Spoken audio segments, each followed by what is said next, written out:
Umabot na sa 77 ang namatay sa pagbuho ng isang dam sa Indonesia at maaaring madagdagan pa habang isinasigawa ang search and rescue operations.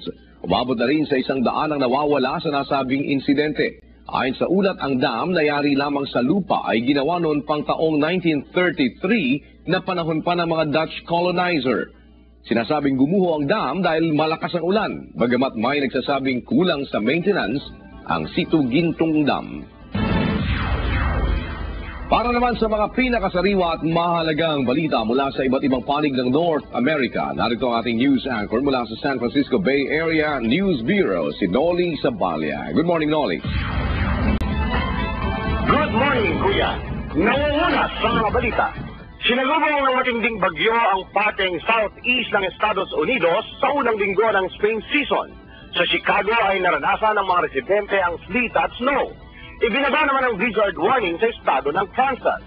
Pinakamatinding naapektuhan ang Mississippi kung saan 100 kalye ang hindi madaanan dahil sa taas ng baha. Mahigit sa 200 mga tahanan ang nasira at 2 major freeways ang na-wash out ng tubig baha. Sa kasalukuyan ay nakataas pa rin ang tornado at blizzard warning sa nasabing mga lugar. Sa New York, Pinoy Chess Champion Nonoy Rafael nagdaos ng charity event sa konsulado. May hataw balita si Richie Flores. Sumabilis sa pag-usad ng teknolohiya, tila na pag-iiwanan na ang Pilipinas. Karamihan sa mga public schools sa ating bansa ay walang kakayanang makapagturo sa mga mag-aaral ng basic computer skill at access. Samantala, sa US naman, halos lahat ng public schools pati na rin ang mga public libraries ay mayroong mga computers upang magamit ng mga estudyante. Sa katunayan, taon-taon ay nagpapalit ang mga institusyon ng mga bagong computer upang di mapag-iwanan at upang laging updated sa pagbabago ng industriya.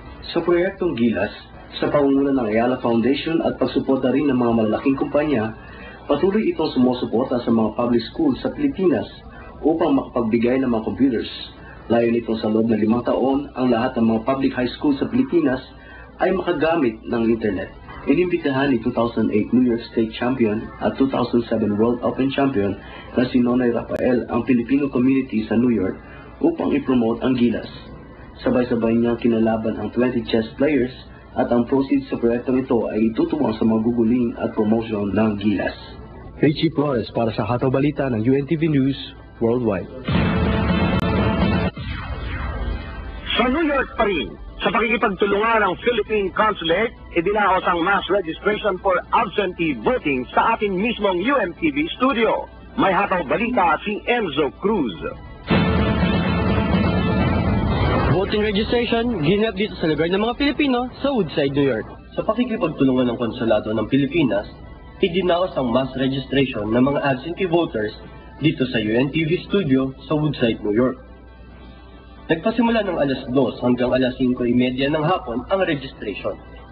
46 na mga kababayan natin ang nagparehistro na ang iba sa kanila ay naggaling pa sa ibang estado tulad ng Maryland, Connecticut at Chicago. Karamihan sa mga rumisponde ay nagsasabing kaya sila nagparehistro ng maaga ay upang makasigurado silang magkakaroon sila ng karapatang bumoto sa nalalapit na eleksyon. Halos iisa ang mensahe ng mga nagparehistro. Nais silang mabago ang kasalukuyang administrasyon. Anila, ang kanilang pagboto ay makakatulong umano upang mailuklok sa pwesto ang karapat-dapat sa posisyon ng pagkapangulo ng ating bansa. Para makatulong sa pagpili ng tamang kandidato na sa darating na eleksyon diyan sa atin sa Pilipinas. Paparehistro upang ma-exercise po muli namin ang aming karapatan sa pagboto sa darating na 2010.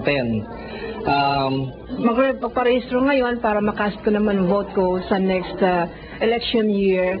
Enzo Cruz para sa Hataw Balita ng UNTV News Worldwide. At sa San Francisco, lumikha ng malaking impact sa mga mamamayan ang sustainable homes tulad ng tahanan ni Helmut Smead.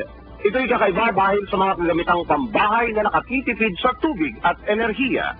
Solar power system ang ginagamit sa buong kabahayan. May washing machine na 75% less water ang nakukonsumo kumpara sa normal na makina. Kakaiba din ang pader nito na gawa sa cellulose. punit-punit na spandex at cotton na galing sa blue jeans. Ayon kay Sneed, ito ay kanyang paraan upang makahikayat sa mga tao na simulan ng gawin ang mga paraan para mapangalagaan ang kalikasan. At yan ang pinakahuling mga balita sa North America. Mula dito sa San Francisco Bay Area News Bureau, kasama ng New York News Bureau, Noli Ramos Aballa para sa Hataw Balita ng UNTV News Worldwide. Back to you, Daniel. Thank you, Nolly. Balikan naman natin ang mga balita sa loob ng bansa.